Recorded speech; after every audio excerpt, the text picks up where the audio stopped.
جن کی تعظیم میں شب معراج میں کل انبیاء کل فرشتے کھڑے ہیں، وہ پیغمبر اپنی ماں کے لیے کھڑے ہیں، وہ پیغمبر اپنی ماں کے لیے کھڑے ہو گئے.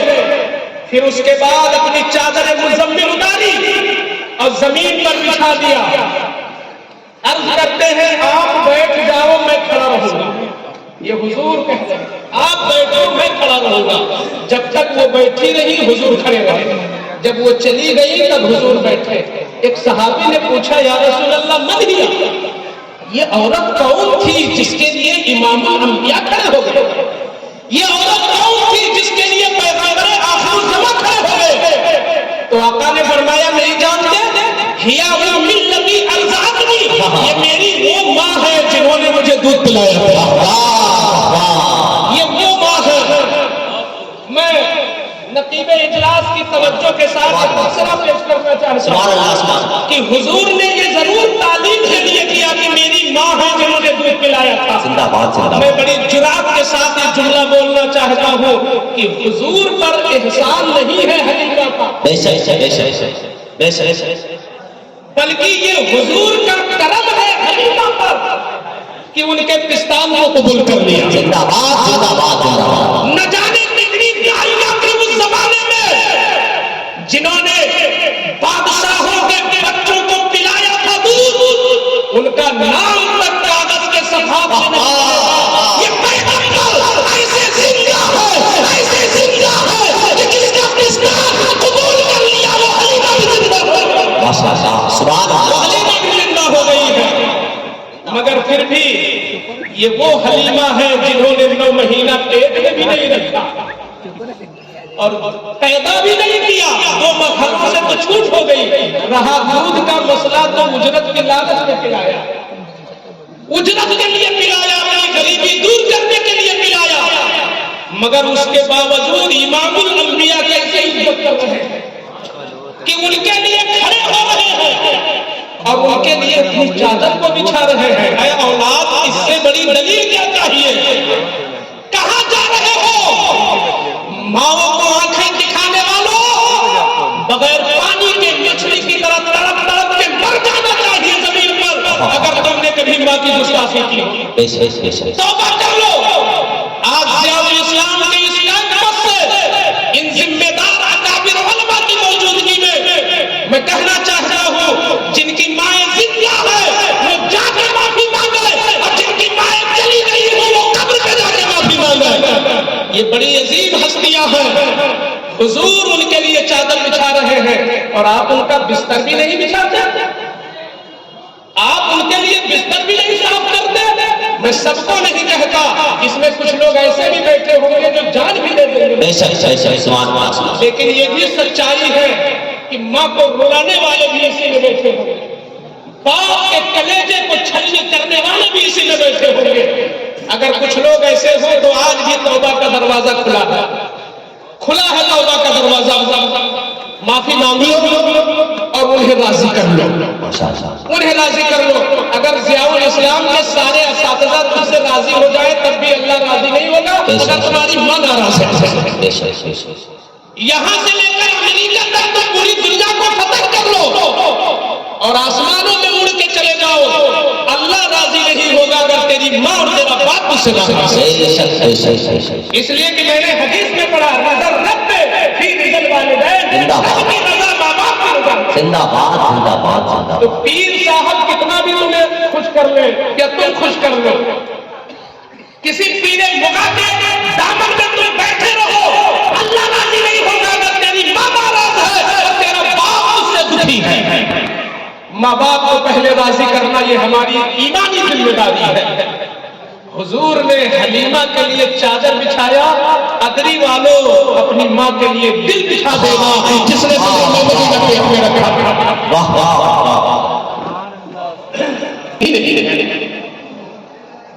ان کا کوئی حق ادا کر ہی نہیں سکتا.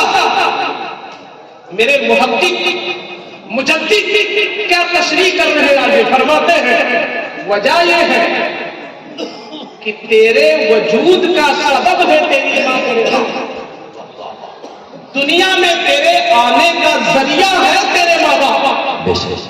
تو آیا ہے تبھی تو علامہ بنا ہے، تو دنیا میں آیا تبھی تو شاعر و خطیب بنا ہے، تو آیا ہے تبھی تو فاضل و مفتی بنا ہے، پیدا نہ ہوگا تو کہاں کچھ ملتا؟ چاہے دنیا کی نعمتیں تجھے میسر ہیں یا دینی نعمتیں میسر ہیں، یہ سب تیرے وجود کے بعد ہی، اور وجود کا ذریعہ تیری ماں ہے، تیرا باپ ہے۔ تو اب گویا دنیا میں تجھے جو بھی مل رہا ہے یہ صدقہ ہے تیری ماں اور تیرے باپ کا، اس لیے ماں اور باپ کا حق ادا ہو ہی نہیں سکتا۔ اور آج جن کی سرپرستی میں یہ جلسہ چل رہا ہے ان کا بھی ذکر خیر کر لو جی چاہتا ہے، جنہیں دنیا عزیز ملت کہتی ہے، سادہ سی ہستی ہے، مگر کہتے ہیں نا کہ گھر کے ماحول کا اثر اولاد میں ہوتا ہے۔ جب باپ نوٹوں سے محبت کرے گا تو اولاد میں وہی چیز آ جائے گی، اور جب باپ دین سے محبت کرے گا تو بیٹے میں کیوں اثر آئے گا؟ عزیز ملت نے دنیاوی لمب و دم کو ترجیح نہیں دیا ہے، کم سخن ہے مگر دین کا درد ان کے قلب میں موجود ہے۔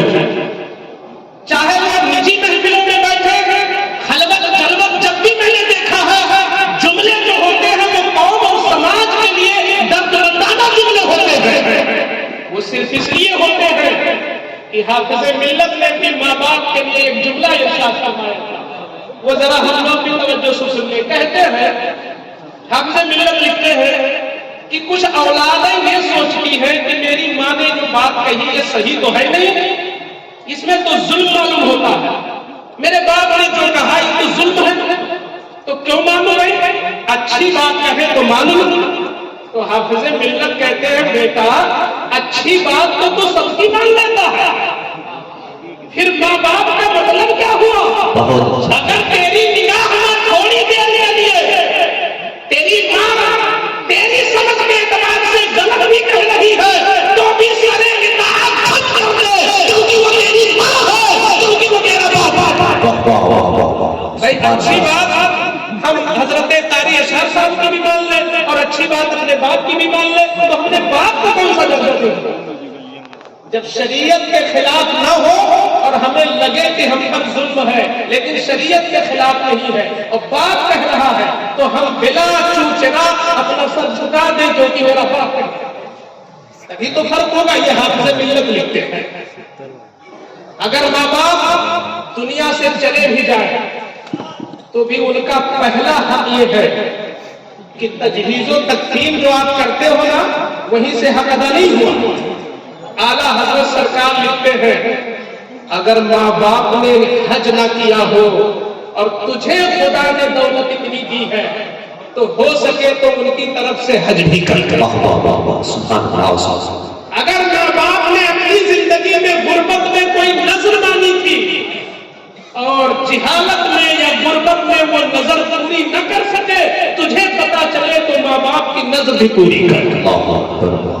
اگر تیری ماں اور تیرے باپ نے دنیا میں رہتے ہوئے کسی کا قرضہ لیا تھا تو تو ایک ٹائم کھا کے چاہے ایک ہی ٹائم کھا مگر اپنی ماں اور اپنے باپ کا قرضہ ادا کر دے، یہ مرنے کے بعد ان کے حقوق ہمارے اوپر ہے۔